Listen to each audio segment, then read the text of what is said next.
is Allie, and I am with Laser Image Marketing, the COO. I love AI in marketing, and I think it has saved me time, but it hasn't saved me time in a sense to where I get to work less and enjoy life more. It's saved me time, so now it just makes me work more and do more things. Yeah. Do you feel that? Yeah.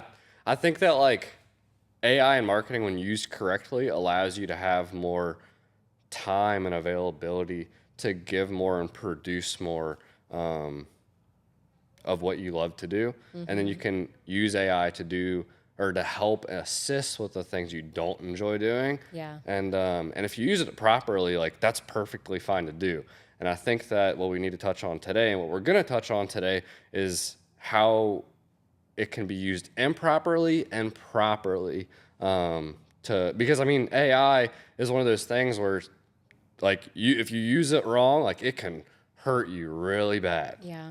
I think that if you're going to use AI, it should be used to assist you rather than to take away from something that you do. Like you should not be relying solely on AI to do a whole part of a job for you. You should use it as maybe a way to proof something that you created, whether it's a graphic you made or some copy you wrote. But you shouldn't be having it decide what the tone is for your brand, or create a graphic from scratch for you, because it's just not going to fit you and it'll lead to people not wanting to trust your brand or image. Yeah. And I think you really touched on it. It's the tonality and that personality, because one of the things that we try so hard to do is to make sure that the companies that we create social media content for sounds like them, and resonates with their company's values and resonates with the community that's following that page. Whereas if I were to just rely on like something that's very broad, especially something like ChatGPT, to just write and do everything for me, then all of the businesses will sound exactly the same, using the exact same emojis, and it'll just look like a bot account. And Facebook even too, they have their own AIs and they will come after you. Yeah. You need to write your own stuff, but it can, like what we use AI a lot for is helping proof our content. I am the worst with spelling, and sometimes spell check does not always help me out like it should. So AI will come save the day. Yeah. I think that there's a lot of different areas where you can use AI to take your marketing to the next level. Like with automation and data analysis. I know that especially the data analysis side, that's heavy on your side of the way we run things with our company. What are some ways that you think businesses or business owners can use AI to enhance their data analysis and marketing? So it can really help you understand your market. So if you're trying to hit a new market, or if you feel like you're not resonating with the market that you currently want to really resonate with, you can use AI to help you really get in there and just ask it like very prominent questions. Or if you have no idea what questions you should be asking, ask it that. Say like, hey, I'm not resonating well with the community of XYZ that I really want to be resonating with. Like, what should I ask you to help understand better what I'm doing wrong and how I can resonate with them. And then it'll give you those prompts and then say, okay, yes, this question, this question, this question. When we had somebody we were running ads for, and it was like one of the first times, and he had a bit broader audience than our typical audiences, like much further away. So I was like, okay, I'm familiar with like the Slidell market, but I'm not familiar with like Gatlinburg and, different areas and stuff like that. So I was able to go in and talk to AI and say like, hey, do you have these kinds of people in these areas? What are those neighborhoods? And, how much are they making per capita? And just really understand what that person lives like in those different areas. And it does all that data analysis for me. That way I can take that information and plug that into what I know to be their ideal client and make sure that I'm not wasting ad spend on places that are not valuable for that ad. Yeah, for sure. I think that that's like one thing that I love having you as a part of our team, because you take the time to get to know like who someone's ideal client is, what they want to see versus what they don't want to see, how much spend it takes to reach that person. I feel like you bring a whole different aspect to the company that takes us to the next level rather than just trying to create a normal piece of content that we would promote in Slidell versus a place somewhere in Tennessee, like you mentioned. I feel like you do a really good job with it well too, but for our social media, like I feel like you're always going in there and asking it and saying like,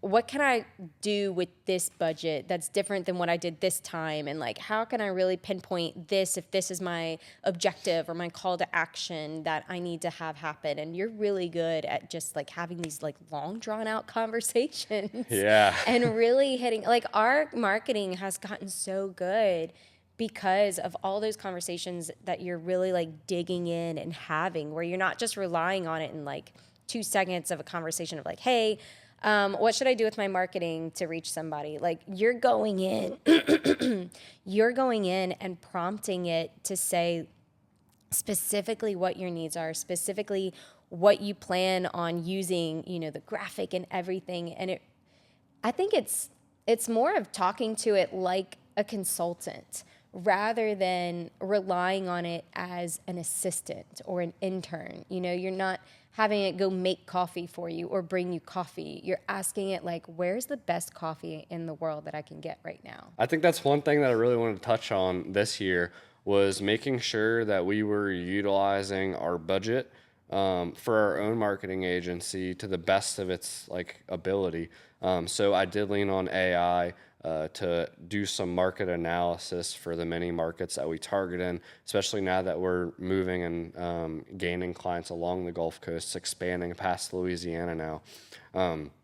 I heavily relied on using AI to do the market analysis on cities that I'd never been to before because we needed to run ads out there and I needed to get in front of those people, but I didn't know those people. Whereas in Slidell, like I've grown up here my whole life, so there's like probably a 90% chance that I've met the person that we're gonna go do business with in the next like month or 2 months.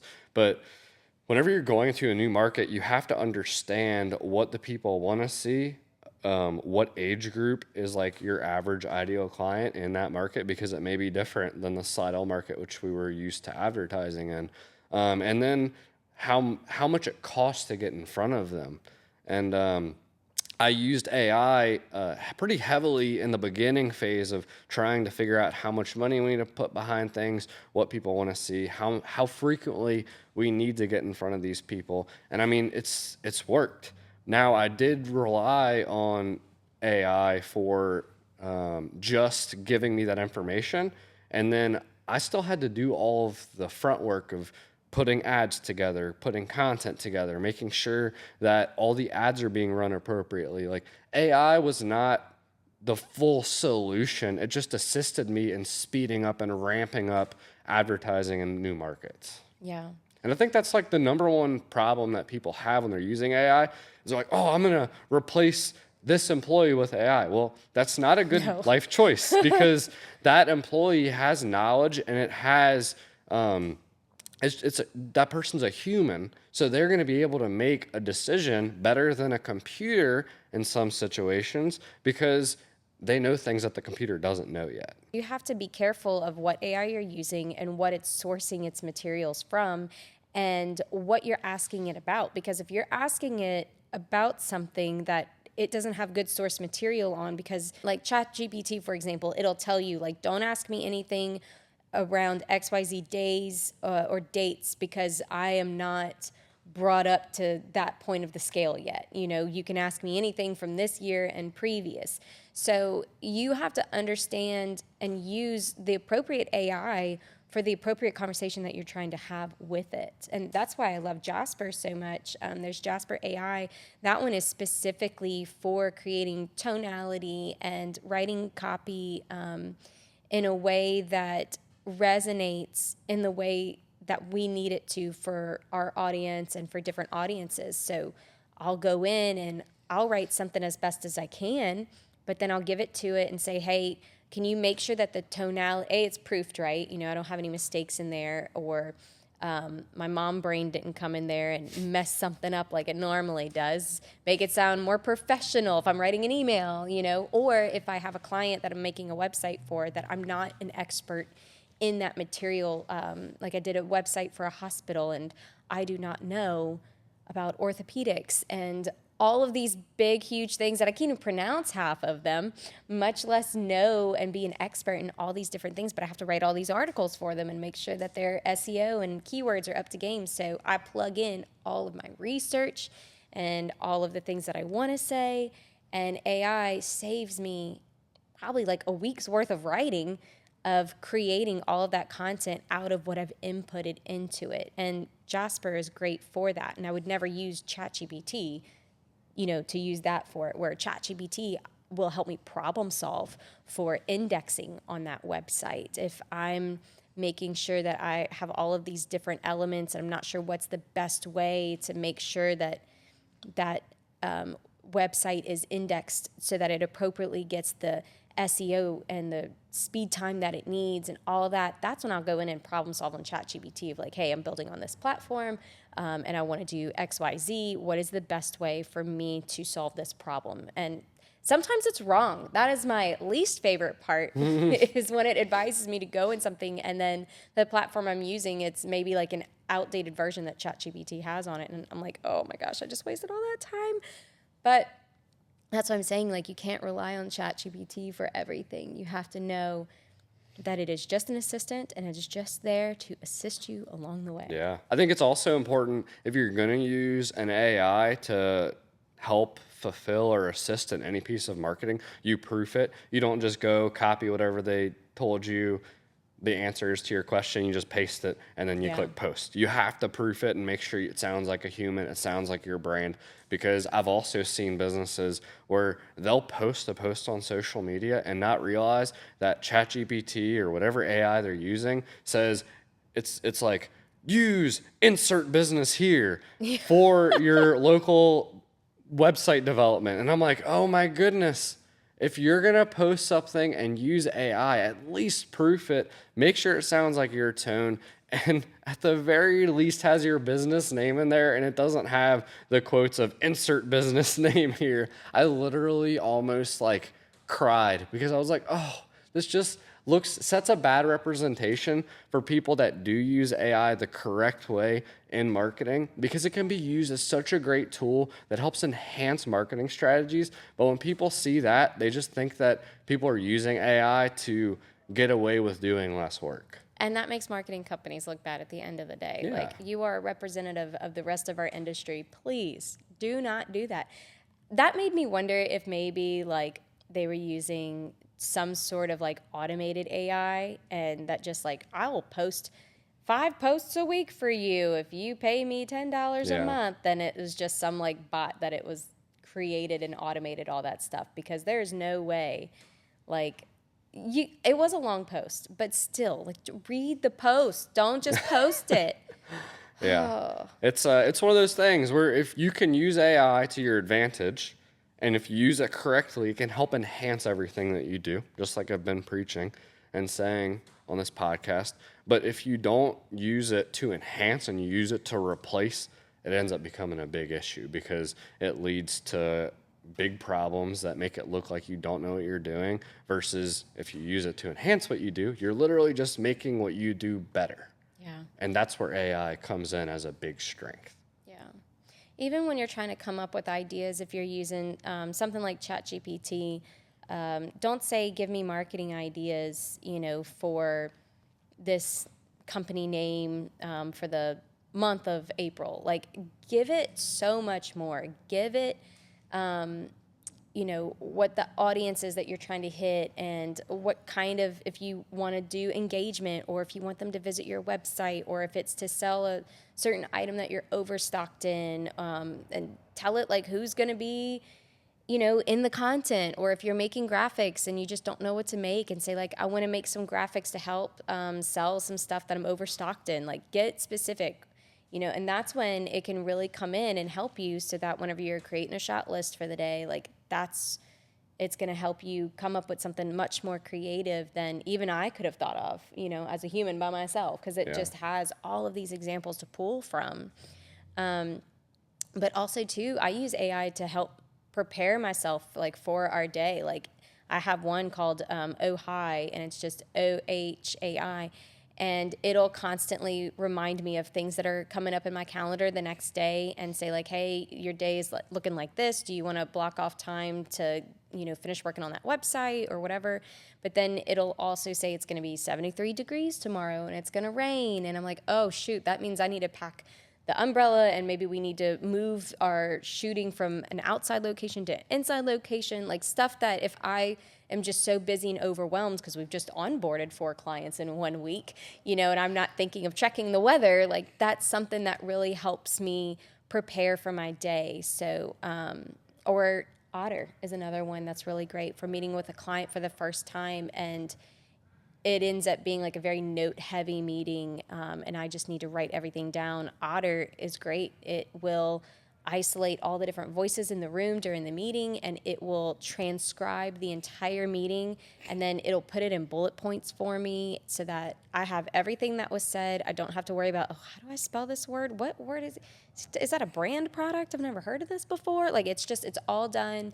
I don't have to worry about that, and I can focus on paying attention in the meeting and not worrying what he said 2 sentences ago. Yeah. That's been helpful. Yeah, I think that you use AI, like more AIs than me.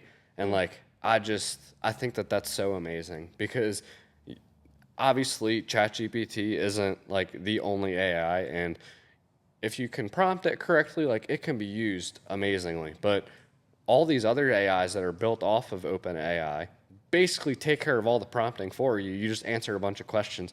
And I love that you found AIs that are solutions to specific problems that you have, whether it's in your personal life or your marketing life. Like you literally have found an AI to problem solve for you. My entire life. Yeah, it's really cool. Yeah, I really like Oh Hi. I'll just send it a text message and say it, like that's an AI that works specifically through SMS. And so I'll say like, hey, remind me to write an email for this client in 20 minutes because I know I'm about to be distracted, like making dinner or with a client, or I'm filming a podcast right now and I need to remember to do something in 10 minutes later, and it's going to escape my brain because mom brain, again, it interferes with life. But it makes me stay on point, and I never forget anything now.